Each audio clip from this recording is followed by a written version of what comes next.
Thank you very much, Madam Speaker. Thank the gentleman for yielding time and for his hard work and great leadership in bringing this important legislation to the floor in a way that is bipartisan and shows the full support of this Congress as a Congress for America's children. It's a special day for us because this bill is long overdue and took a new direction Congress to work it out and bring it to the floor, and it's the form that it's in, which is to protect America's children. But it's a special day for another reason, and that is because one of the main authors of the bill, Congressman Rush of Illinois, is back with us today.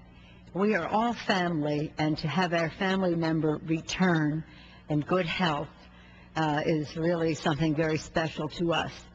He worked so hard to pass this bill the end of last year so that before Christmas, families across America could know that Congress cared about our children.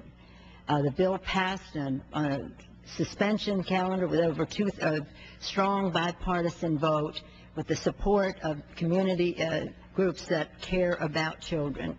So, Mr. Dingell, thank you for making this come to fruition, especially at a time when Mr. Rush could be back here with us so that we could say to him in person, thank you for your leadership for America's children.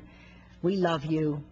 You make it a very special day for us when we can do something for America's children and to do so in your presence. Thank you, Mr. Rush, for your leadership.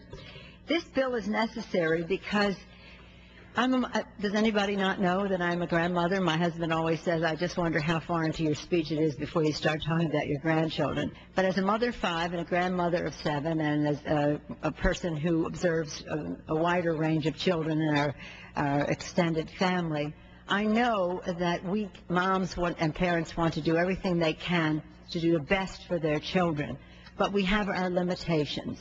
We have to depend on the federal government and government in general to protect our children from chemicals that may be harmful to their health or even worse than that. And so over the last several years, even this past year had been called the year of recalls, the year 2007. 2007 was dubbed the year of recall by Consumers Union. More than 45 million toys and children's products were recalled last year, and some were found to contain nearly 200 times the legal amount of lead. Toys, toy trains, costumes, magnets, balls, and even baby bottles were among the common everyday items found to be harmful to our children. What is a parent to do?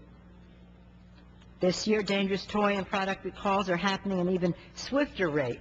The number of recalled toys and children's products is up 22% over the first half of last year. What is a parent to do? Most of the toys that were recalled should never have found their way onto the shelves of local toy stores. Over the last several years, at the same time of these record toy recalls, the Consumer Product Safety Commission, which is charged with testing toys before they end up in the homes of our children, have been starved for resources. The agency lost 15% of its workforce between 2004 and 2007, and in 2007, even the Commission's acting director complained that there was only one lonely toy tester at the Commission. Today, with this legislation, we strengthen our ability to prevent those toys from even getting to market, get products off the shelves more quickly, and increase fines and penalties for violating product safety laws. The legislation eliminates lead beyond a minute amount in toys and other products intended for children under 12 years of age. It also bans toxic phthalates in children's toys and child care articles. Today, the new direction Congress is asserting our responsibility to protect children from dangerous toys. Dangerous toys. Think of that. Shouldn't that be an oxymoron? Toys should be a given that toys are not dangerous. Sometimes they can be used inappropriately, somebody can fall with a toy, etc. But if it has within its very makeup something that is harmful to the health of children, something's wrong with this picture. The Consumer Product Safety Improvement Act, which is what this bill is, of 2008, is a result of the leadership of many in Congress. I again want to acknowledge the leadership of Chairman Dingell and Bobby Rush. I also want to acknowledge Ranking Member Martin for his cooperation in bringing this bill to the floor. I'd like to acknowledge other leaders on the Energy and Commerce Committee, Congressman Waxman, Congresswoman Schakowsky, Congresswoman Diana DeGette, and also Congresswoman Rosa DeLauro, not on that committee, but a person who has, on Appropriations Committee, has some jurisdiction over this issue and who has been a relentless grandmother on behalf of children.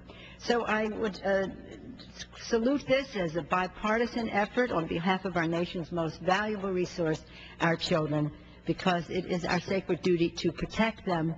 We began this Congress calling it to order in the name of all of America's children. Today we are honoring some of our promise to them by keeping their toys and children's products safe. Again, Madam Speaker, I urge our colleagues to give an overwhelming, unanimous vote of support for this important legislation for the... Thank you, Madam Speaker. The gentleman from Texas.